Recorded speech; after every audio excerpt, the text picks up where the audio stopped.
Tell me why you've decided to tell your story here, to give this interview. Czy może nam pan powiedzieć, dlaczego zdecydował się wziąć udział w tej rozmowie? Niech się świat dowie, że żyjemy w XXI wieku, a mimo to jest takie coś, że ludzie są dalej niewolnikami. Dalej są traktowani jak zwierzęta, jak coś, na czym można zarobić i zbić majątek.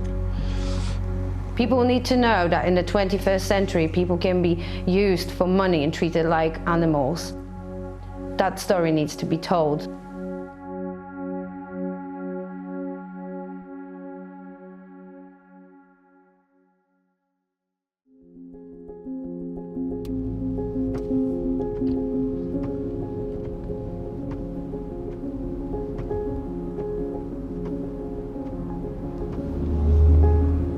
It's 5 a.m. in West Bromwich. Everybody else in their right mind is tucked up in bed. Detective Constable Mike Wright is on his way to arrest a man he believes is involved in human trafficking and may have breached an anti-slavery court order. He certainly comes across as quite a friendly young man. However, victims describe somebody who can be aggressive and violent, especially when he doesn't get his way, and he's managed to manipulate and exploit a lot of people, a lot of vulnerable people. Mike's part of a West Midlands Police team carrying out the biggest ever investigation into modern slavery, Operation Fort.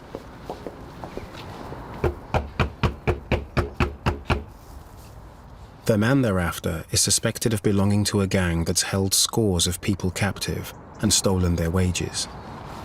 He poked his head out. To arrest you Right. for breach of a slavery and trafficking risk order. The police have given Panorama unique access to every twist and turn of this groundbreaking case. We've had somebody come forward and told us what's happened to them, so therefore you've breached the order. So we're going to arrest you, take you down to the police station and interview you about it, and obviously you'll get an opportunity to give your side of things, okay? The police believe that arresting this man and having him locked up is the only way to stop him exploiting people. Okay, I'm just going to place you in handcuffs, all right? Don't do that. So just till we get into the car, and then they'll be taken off when we get to the custody block. It won't be far, okay? So just put your hands like that. Other way. Detectives need every piece of evidence to show how this man and the gang he belongs to enslave people for personal gain. They find designer clothes, perfume, and gold jewellery. They just buy things like this, and they just get thrown in cupboards, don't they? They also find passports belonging to men living at the address, and jackets they believe may tie the gang to suspicious activity captured on CCTV. It's like the same length. So I would say I'll take a photo just for a comparison of the two, but we'll take that shorter one there. 8 gang members have already been charged and are due to stand trial in Birmingham. Others are on the run in Poland. They fled after being arrested and released on police bail. It's been a long-term investigation lasting over 3 years now. It's been quite a challenge to keep track on our offenders as well as our victims. Come on. The crime group seem to be able to leave the country without leaving a trace of them leaving the country, without us being able to stop them. It's not as if they've completely disappeared, but it's really frustrating not to have them here and have that confidence that I've got them here to stand trial when we're ready to go to trial. Ever been arrested before? Yeah. What's your name? The last thing the police want is for this man to go on the run too. Do you want a solicitor? I have my solicitor. You have a solicitor. Who is it that you've got? Adam. And what firm does he work for? I think that's the firm. Holborn Adams, or Holborn and Adams, is it? The custody officers have never heard of his lawyers. They're not on our list. They're a London firm. Which we should have. It turns out the suspect is represented by a top London firm.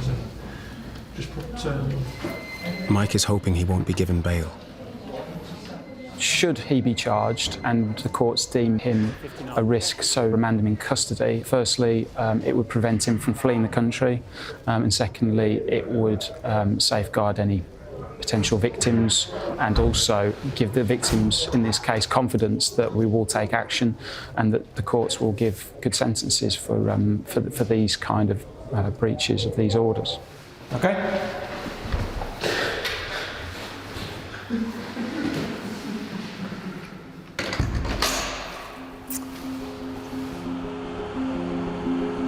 The man appeared in court and was set free on bail by a district judge.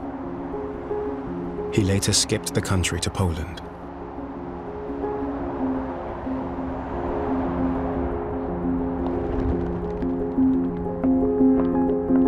Birmingham Crown Court, 9 months later.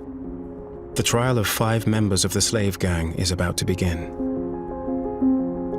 Right, so we are opening at 2 o'clock, come hell or high water. There it is. The trial of the other 3 will begin as soon as this one is over. The prosecution is being led by renowned anti-slavery barrister and government advisor, Caroline Hohe. It's the largest human trafficking labour exploitation case in Britain ever. It's being tried under the Modern Slavery Act, and it is taking down a very large organised crime group and gouging out its heart. There's a mountain of evidence. Caroline has to shape it into a compelling case that will convince a jury. Right. There's so much material, so much complexity, so many parties. But getting it off the ground is challenging. And I just want the jury to understand from the outset what we're dealing with. What Caroline is dealing with is a large, highly organized criminal enterprise. Each slaver has a specific role. At the heart of the gang is a Roma family from central Poland. Its matriarch is Justyna Parczewska. She met slaves when they first arrived. Marek Brzezinski organized housing for the captives, while Marek Chowaniec got them into Britain. His close friend, Juliana Chodakiewicz, arranged work for the slaves. Another of Marek's friends, Natalia Żmuda, stole the slaves' wages. This is absolutely a family business. Amongst the people involved in this case are fathers, sons, cousins, uncles, mothers, aunts. So although it's family structured, and that's where the core trust is, a few other trusted people are brought in to facilitate with their specific skill set. The slaves were held in houses across the West Midlands. They were put to work in legitimate, well-known businesses. The gang committed their crimes in plain sight. They are a group of people, predominantly family-focused, who share a vision on how they can exploit this commodity. The commodity happens to be human beings. A human being doesn't have one purpose. They are there to be utilised in any conceivable way that they can be. Caroline has to show the defendants were working together to profit from the misery of others. The key to success is keeping things clear and simple.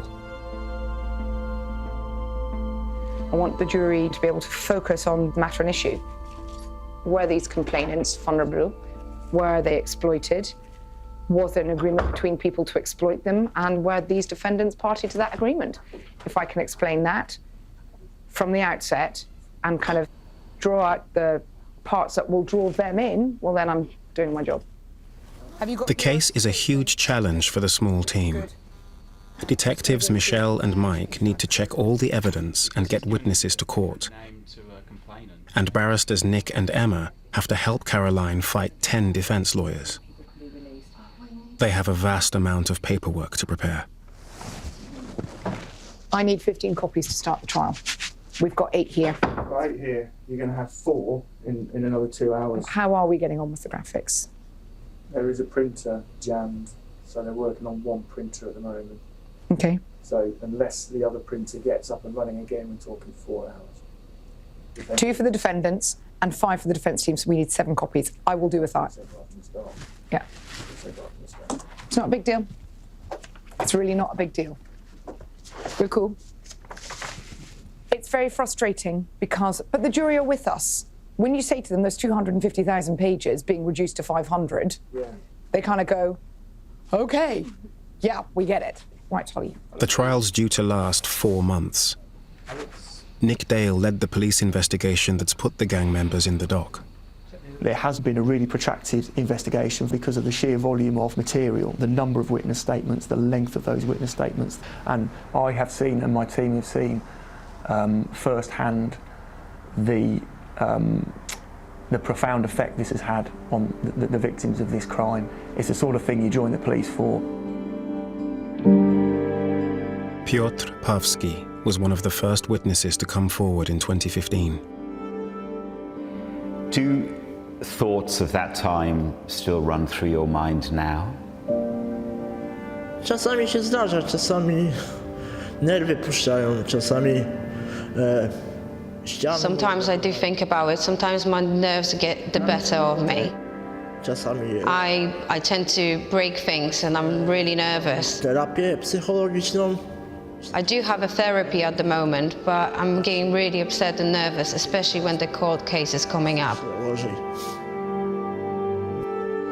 Powiem tak, tego się nie da zostawić za sobą, to zawsze gdzieś jest.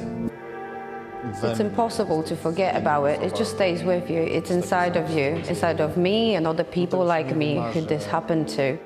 No co chwilę gdzieś się spotyka osoby, które... You can't just erase that. And you keep meeting people who had the same story and it just reminds you about it. I try to not think about it, but it's just impossible to just forget about it. No nie idzie tego zapomnieć.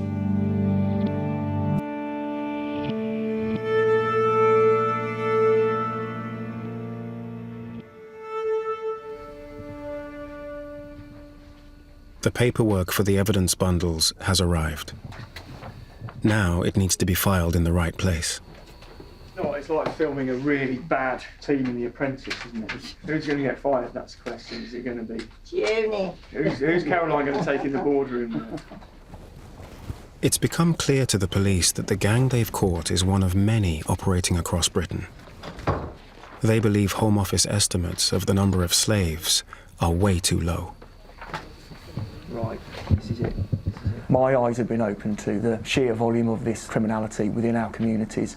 Back in 2013-14, there was an estimate that there were 10 to 13,000 victims of modern slavery in the UK at any one time. If we look at our experience in West Bromwich, which is only a very small part of the West Midlands, I think you could multiply that estimate several times. The case first came to light through anti-slavery charity Hope for Justice. 4 years ago, one of its workers reported desperate people turning up at a church soup kitchen. We've been operating in the West Midlands for a number of months, and we were advised by the people at Centrepoint Church that they'd got a number of potential victims of modern slavery, stroke human trafficking. This man is a former police officer who works undercover rescuing slaves, so his face is not being shown. We realised from the intelligence and information we were gaining from the victims that behind all this was an organised crime group, a very organised crime group.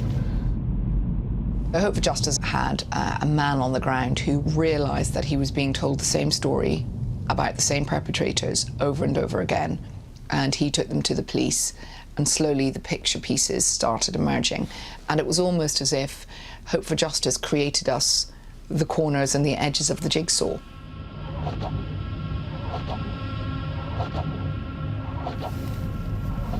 This is the road where we rescued our first victims from. There were at least 14, 15 people living in the house. The electricity had been disconnected, gas had been disconnected. It was a pretty desperate situation. If I remember rightly, there were no carpets on the floor. And this was January, and it was very, very cold. Powiem szczerze, to nie były warunki. To był, dla mnie to był totalny chlew, za przeproszeniem. Honestly, it was appalling. It was worse than any living conditions. Ani na podłogach. It's like where animals live. We slept on mattresses that were possibly dragged from the street, and just like that on the floor. We used our own clothing for cover and to keep warm. There was no hot water. We had to boil water in a kettle to clean ourselves and wash our clothes. It was appalling.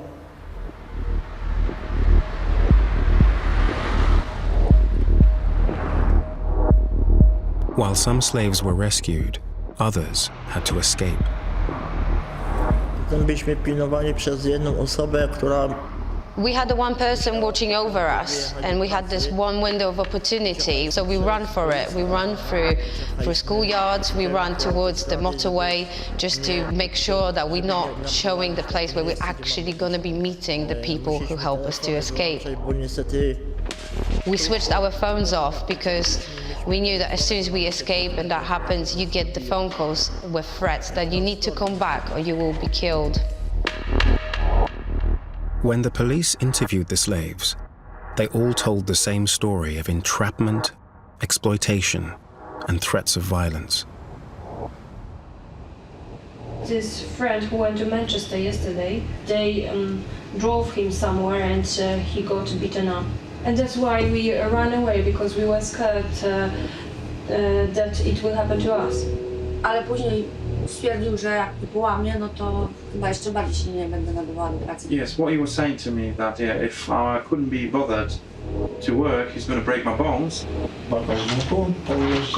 And he said to me that if I have plans of running away, he could go to the forest and I could dig a grave for me. The police believe there were 300 victims. More than 80 provided statements. No chciał mnie pobić na pewno. He definitely wanted to beat me up. Definitely wanted to beat you up. It was no accident the slavers based themselves in the heart of England. The good thing about the area and why it helped the traffickers in a way was that there was already an established Polish community here. When victims came into the country, they would come via coach. Generally speaking, they were in West Bromwich or Smethwick, close by to where the traffickers were living. And also, because of the motorway networks, the M5 just on the doorstep and the M6, it was easy for the victims to be transported down to London, to Wales and other areas. There's affordable housing in these areas, so the traffickers would be able to get as many as 10, 12 victims into one house, a 3 or 4 bedroom house at a cost of about £500 a month. All the things that they need are on their doorstep, basically.